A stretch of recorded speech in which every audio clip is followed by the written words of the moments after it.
G20 की एक सफल मीटिंग के बाद भारत ने नहीं सोचा था कि उसके कुछ दिनों के बाद भारत पर उसी G20 का एक सदस्य देश ऐसा आरोप लगाएगा कि भारत को सफाई देनी पड़ जाएगी। मैं बात कर रहा हूँ कनाडा की। जिस तरह से कनाडा की सदन में बोलते हुए कुछ दिन पहले वहाँ के प्रधानमंत्री जस्टिन ट्रूडो, जो कि अभी कुछ दिन पहले ही भारत के अतिथि थे G20 के समिट में, उन्होंने अपनी सदन में भारत सरकार पर एक गंभीर आरोप लगाया। उन्होंने अपने कनाडाई नागरिक, सिख नागरिक हरदीप सिंह निज्जर की हत्या का आरोप भारत की खुफिया एजेंसी पर यानी रॉ पर लगाया।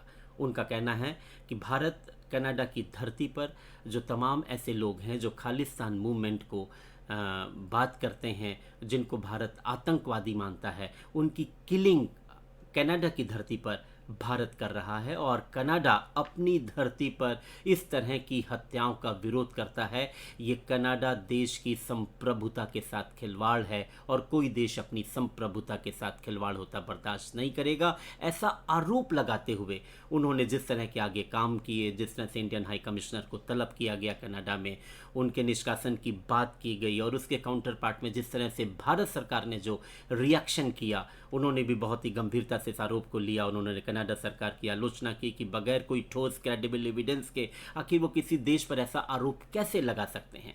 इस पूरे मामले में जो एक नाम चर्चा में आया, खालिस्तान, तो आज के जो तमाम हमारे नए स्टूडेंट्स हैं, नौजवान हैं, उनकी जेहन में ये खालिस्तान जैसा शब्द या उनकी डिक्शनरी में कम आता है। एक समय था भारत में जब खालिस्तान मूवमेंट बहुत ही चर्चा में हुआ करता था। उस समय इंदिरा गांधी प्रधानमंत्री हुआ करती थी। हालांकि 70 के दशक से ये मूवमेंट भारत के सिख समुदाय के उन एक्सट्रीमिस्ट ग्रुप में था जो कि अपने भाषा के आधार पर, अपने धर्म के आधार पर एक अलग देश की मांग करते थे। आप इसको ऐसे समझ सकते हैं जिस तरह से जम्मू कश्मीर में एक जम्मू कश्मीर के लेके एक सेपरेशन का भाव था।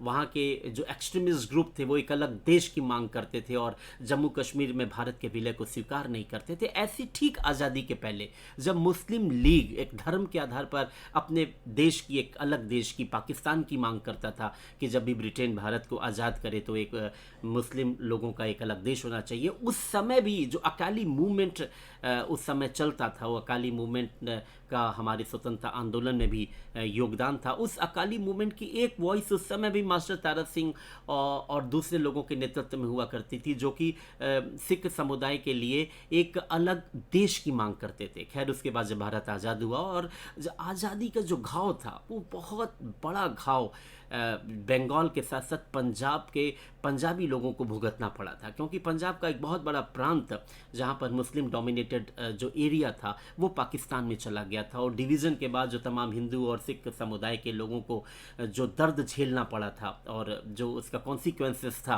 वो पंजाबी भाषा के लोगों में या पंजाब प्रांत के लोगों में बहुत ज़्यादा था। तो लिहाजा जब भारत देश आज़ाद हुआ उसके बाद से ही भाषा के आधार पर राज्य बनाने की मांग, ये एक अलग देश बनाने की मांग कुछ ग्रुप पंजाब में कुछ एक्सट्रीमिस्ट ग्रुप करते थे। खैर, बाद में जब पंजाब का रीऑर्गेनाइजेशन हुआ और 1966 में जब भारतीय सदन ने भाषा के आधार पर, जब इसके पहले 1956 में जब भाषाई आयोग गठित हुआ था, भाषा के आधार पर राज्यों की स्थापना हुई थी। 1966 में जब पंजाब का विभाजन हुआ, पंजाबी बोलने वालों के लिए पंजाब राज्य, जो उसमें हिंदी बोलने वाले थे उनके लिए हरियाणा बना, कुछ एरिया मिला करके हिमाचल प्रदेश का गठन हुआ, चंडीगढ़ को एक कॉमन जो है उस समय कैपिटल बनाई गई। ये तमाम चीज़ें हैं जो कि सभी लोग यहाँ पर समझते हैं। और उसी समय से तमाम लोग जो खालिस्तान मूवमेंट की बात करते थे 70 के दशक से, उन्होंने ये आवाज़ उठना शुरू हुई। और इसमें जगजीत सिंह चौहान और ऐसे तमाम नाम हम लोग जानते हैं जो बाद में जिन्होंने लंदन में रह के इस ऑपरेशन को, इस बात को बढ़ाना शुरू किया। और उसी समय तमाम ऑर्गेनाइजेशन बने, बब्बर खालसा ऑर्गेनाइजेशन बना, खालिस्तान लिबरेशन ऑर्गेनाइजेशन बना, खालिस्तान की बात करने वाले खालिस्तान के नाम से तमाम संगठन बन गए। कुछ पंजाब में रह के ऑपरेट कर रहे थे और कुछ पंजाबी लोगों का जो कनाडा से एक जुड़ाव हुआ, कनाडा के इमिग्रेशन के जो रूल्स थे वो इतने आसान थे और कनाडा में जाकर के आज़ादी के पहले कुछ सिख समुदाय के लोग वहाँ पर रहते थे कि पंजाब प्रांत के तमाम लोगों का कनाडा जाना बहुत आसान था। तो यहाँ के लोग जब कनाडा पहुँचते गए और उसमें से कुछ जो तेज तर्रार लोग थे और जो जिसे हम कह सकते हैं जो थोड़े से एक्सट्रीमिस्ट विचारधारा के थे, वो भारत सरकार से संतुष्ट नहीं थे और कहते हैं कि एक सिख समुदाय का एक बहुत बड़ा योगदान इंडियन इकोनॉमी में है। पंजाब उस समय सबसे फ्लोरिस्ड स्टेट है, और वो कहते थे कि भाषा के आधार पर और रिलीजन के आधार पर वो एक अलग देश की मांग करते थे। तो ये एक सेपरेटिस्ट मूवमेंट इंडिया में था, जो कि आप कह सकते हैं कि जिस तरह से जम्मू कश्मीर में एक तरफ चल रहा था, और कुछ एक सेक्शन के मानने वाले लोग उसमें, हालांकि पूरा सिख समुदाय नहीं जुड़ा था, पर 1 या 2% लोग ऐसे थे जो इस विचारधारा को बढ़ावा देते थे। खैर, ये विचारधारा जब आगे बढ़ती गई और इसने उग्रवाद का रूप लिया, पंजाब के नौजवानों को उन ऑर्गेनाइजेशन ने गुमराह करके बंदूक उठाने पे मजबूर कर दिया। भिंडरा वाले जैसे उग्रवादी पंजाब में तैयार हुए, और उन्होंने पंजाब के, ये समझिए कि जो धर्म की सबसे श्लाघा, सबसे ऊंचाई पर जो वहाँ का गोल्डन टेम्पल है, उस गोल्डन टेम्पल में खालिस्तान की मांग करने वाले लोगों ने जब अपना अड्डा जमा लिया और सीधे भारत की एकता और संप्रभुता को चैलेंज किया, तो उस समय देश के प्रधानमंत्री इंदिरा गांधी ने एक वास्तव में जबरदस्त प्रधानमंत्री का परिचय देते हुए उन्होंने ऑपरेशन ब्लू स्टार चलाया। और ऑपरेशन ब्लू स्टार उन्होंने इस कीमत पे चलाया क्योंकि उस समय भोली भाली सिख समुदाय को उन आतंकवादियों ने गुमराह करने की कोशिश की, बताने का प्रयास किया कि ये भारत सरकार सिख समुदाय के खिलाफ है। लेकिन उसके बावजूद प्रधानमंत्री उस समय इंदिरा गांधी के उस मिलिट्री ऑपरेशन के बाद ये जो इस तरह का एक्सट्रीमिस्ट ग्रुप था जो पंजाब में, वो धराशायी होता है। ऑपरेशन ब्लू स्टार के बाद खालिस्तान की मांग भारत में खत्म होती है, केवल वैचारिक धरातल के रूप में। जो पैसे वाले मजबूत लोग, अप्रवासी या प्रवासी भारतीय जो ब्रिटेन में या कनाडा में, अमेरिका में रह रहे थे, उनके बीच में वो खालिस्तान विचार जिंदा रहता है। और ये खालिस्तान चर्चा में इस बार फिर तब आया जब भारत में किसान मूवमेंट 2 वर्ष पहले शुरू हुआ। उस समय तमाम किसान ऑर्गेनाइजेशन जो कि सिख समुदाय लीड कर रहे थे, उन पे कुछ ऐसे इनपुट्स इंडियन गवर्नमेंट को मिले कि जो खालिस्तान विचार का सपोर्ट करने वाले कनाडा में जो लोग हैं, वो इसको पैसा भेज रहे हैं या इसको वैचारिक रूप से सपोर्ट कर रहे हैं। इंडियन गवर्नमेंट उस समय क्रश करती थी।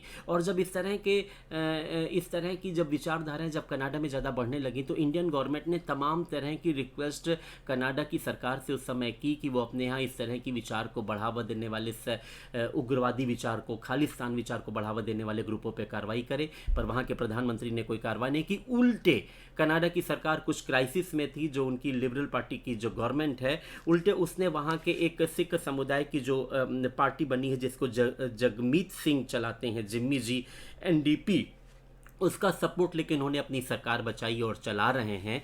लेकिन जब वो G20 की समिट में भारत आते हैं, और जून में ये किलिंग हुई थी हरदीप सिंह निज्जर की, जिस पे 2 तरह की थ्योरी चल रही हैं। एक तो थ्योरी जो कनाडा सरकार चला रही है कि भारत सरकार ने ऐसा कराया है, भारत सरकार की राह इस तरह के ऑपरेशंस कनाडा में कराती रहती है। बल्कि वहाँ पे तमाम न्यूज़पेपर्स में ऐसी भी खबरें उन्होंने राह के बारे में निकाली हैं कि राह इस तरह के ऑपरेशंस पाकिस्तान से लेकर के और दुनिया के दूसरे देशों में कराती रहती है। खैर, फिलहाल उस पर हम लोग कभी आगे चर्चा करेंगे। लेकिन जब G20 की समिट में जस्टिन ट्रूडो इंडिया आते हैं, और उनके प्रधानमंत्री से कोई व्यक्तिगत बातचीत तो नहीं होती, परंतु अनऑफिशियल जो भी टॉक्स होती हैं उसमें जो बॉडी लैंग्वेज आती है, उस मीडिया उस समय भारत और कनाडा के संबंधों को लेकर के तमाम चीज़ें उठाती है। पर जब सदन में जस्टिन ट्रूडो अपने ये बात करते हैं और भारत पर ये आरोप लगाते हैं, ये मुद्दा अंतर्राष्ट्रीय बनता है, पूरी दुनिया में इसको लेकर चर्चा शुरू होती है। भारत भी इसका बहुत ही कड़ा प्रतिवाद करती है। और आज की तारीख में, जबकि अंतर्राष्ट्रीय राजनीति में भारत की एक धमक है, भारत पर इस तरह के आरोप लगा करके कनाडा ने भारत की अंतर्राष्ट्रीय राजनीति में छवि को धूमिल करने की कोशिश की है। लेकिन मुद्दा है क्या, असलियत है क्या? क्या रा ने ऐसा किया? अगर रा किया तो क्या इंडिया की रा भी क्या अमेरिका और रूस की खुफिया एजेंसियों की तरह इतनी पावरफुल है कि उसके देश की एकता और अखंडता को चैलेंज करने वाले लोगों को दूसरे देश की धरती पर जाकर के क्या धराशायी कर सकती है? ये भारत देश के भी लोग जानना चाहते हैं। और मैं आपको बता दूं कि इंडिया की रा बहुत शक्तिशाली है। इंडिया की रा ऑपरेशन ऐसे किया करती है क्योंकि हर देश को अपनी सॉवरेंटी को बचाने की और अपनी सॉवरेंटी को, नेशनल इंटरेस्ट को सेव करने की पावर है। और इंटरनेशनल रूल्स, इंटरनेशनल ट्रीटीज इसमें जो भी आने आते हैं, वो तो एक मसला अलग है, वो चला करता है। लेकिन इस मुद्दे पर भारत सरकार ने जो स्टैंड लिया है, उसने कहा कि हरदीप सिंह निज्जर इंडिया में मोस्ट वांटेड था। हम उसके एक्स्ट्राडिशन का प्रयास कर रहे थे। एक्स्ट्राडिशन ट्रीटी इंडिया और कनाडा के बीच में है, इसके बावजूद कनाडा गवर्नमेंट कभी सपोर्ट नहीं करती है। और इस ट्रीटी जो 1987 में साइन हुई थी, इसका मतलब है जो भी वांटेड एक दूसरे देश में होगा, दूसरा देश उसको प्रत्यर्पण करेगा। अब तक तमाम लोगों की सूची कनाडा को दी गई, लेकिन कनाडा ने पिछले 20 वर्षों में केवल 6 लोगों को प्रत्यर्पित किया है। यानी आप समझ सकते हैं एक्स्ट्राडिशन ट्रीटी इंडिया और कनाडा के बीच में होने के बावजूद काम नहीं कर रही है। कनाडा की धरती से, जहां पर एक बहुत बड़ा इंडियन ओरिजिन के लोग रहते हैं, तकरीबन वहां की 4 करोड़ की पॉपुलेशन में 20 लाख लोग इंडियन हैं, जिसमें 8 लाख सिख समुदाय के लोग हैं।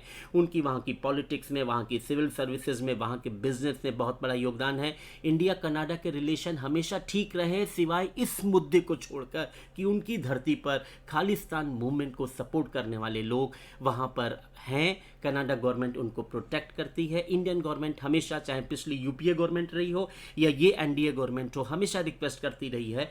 और पिछले इन 10-15 वर्षों में शायद कनाडा गवर्नमेंट ने कभी भी ऐसे तत्वों पर कोई लगाम कसने का काम नहीं किया है। लेकिन इस मुद्दे ने अंतर्राष्ट्रीय राजनीति में भारत की छवि के ऊपर एक बहुत बड़ा क्वेश्चन मार्क लगाया है। भारत को जहां मजबूत भी इस घटना के बाद देखा जा रहा है कि भारत आज अंतर्राष्ट्रीय राजनीति में इतना मजबूत हो गया है कि इस तरह के ऑपरेशन उसकी खुफिया एजेंसी इस पर आरोप लग रही, तो कहीं ना कहीं कुछ ना कुछ सच्चाई होगी। यानी ये ऑपरेशन अगर इंडिया की रॉ ने नहीं किया होगा तो कुछ और ऑपरेशन करती रही होगी।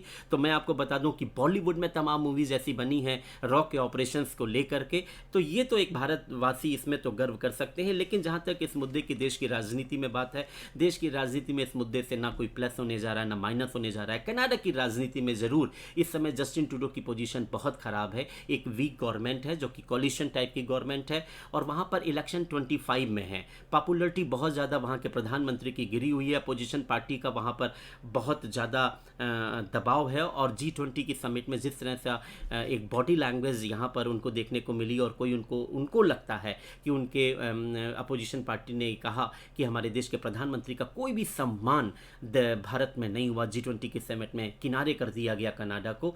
लेकिन जो नेशनल इंटरेस्ट की बात है, जहाँ तक जो इंडो पैसिफिक स्ट्रेटजी की बात है, इंडिया और कनाडा अभी कोई एक कॉमन एलाई हैं, कोई अभी दुश्मन देश वाली पोजीशन नहीं है। इसमें चाइना और अमेरिका के एंगल को लेकर भी तमाम खबरें आ रही हैं। जहाँ तक हमें मानना है कि चाइना ऐसी पोजीशन को इसलिए थोड़ी बहुत इसकी चर्चा कर सकता है क्योंकि चाइना अपनी सॉवरेंटी को लेकर के ताइवान पर, और रूस ने अभी हाल ही में अपनी सॉवरेंटी को लेकर के यूक्रेन पर एक गिद्ध दृष्टि डाली है। रूस ने तो यूक्रेन पर अटैक ही कर दिया है, चाइना ताइवान पर अटैक करने का प्लान रखता है। ऐसे में इंडिया अपनी नेशनल इंटीग्रिटी और सॉवरेंटी को लेकर के, अगर कोई लोग विदेशी धरती पर इस तरह का काम करते हैं और वहाँ की गवर्नमेंट अगर कोई काम नहीं करती है, तो इंडियन गवर्नमेंट एक डिप्लोमेटिक स्टैंड तो ले ही सकती है, लेती रहती है। और इसमें जो G20 की समिट में अमेरिका ने एक इंडो पैसिफिक स्ट्रेटजी को लेकर के एक, और इंडिया और मिडिल ईस्ट और यूरोपियन कंट्रीज के बीच में एक नए रूट को बनाने के, इकोनॉमिक रूट को बनाने की जो बात की थी, चाइना उससे घबराया था। इस मुद्दे का चाइना केवल इतना उपयोग कर सकता है कि इंडिया उन कंट्रीज के लिए बहुत ही फेथफुल पार्टनर नहीं है। चाइना इस तरह की बातें कह सकता है और अपना इंटरनेशनल पॉलिटिक्स में जो उसकी रेटिंग गिरी है उस सुधारने का काम कर सकता है। लेकिन इस मुद्दे से देश के हालात पर 24 के चुनाव में ना बीजेपी को कोई फ़ायदा होने वाला है, ना अपोजिशन अलायंस को इंडिया में कोई फ़ायदा होने वाला है। इंडिया को स्ट्रांगली कंडेम करना चाहिए कनाडा के इस एलिगेशन का, और अपनी नेशनल इंटीग्रिटी और सॉवरेंटी के लिए जो उसने स्टैंड लिया है। देशवासी ये जान के ज़रूर खुश हैं कि सिर्फ बॉलीवुड में ही देश की संप्रभुता नहीं बचती है, धरातल पर भी देश की सरकार अपनी संप्रभुता को बचाने के लिए मजबूत है। और अगर कोई देश उस पर इस तरह का आरोप लगाता है तो इंडिया उसको डिनाई करती है, क्योंकि देश की एकता और अखंडता की रक्षा के लिए भारत किसी भी स्तर पर जाने के लिए तैयार है। इस मुद्दे पर अभी इतना ही है, केवल एक अंतर्राष्ट्रीय शोर है, और इसमें सच्चाई क्या है ये तो कोई नहीं जानता।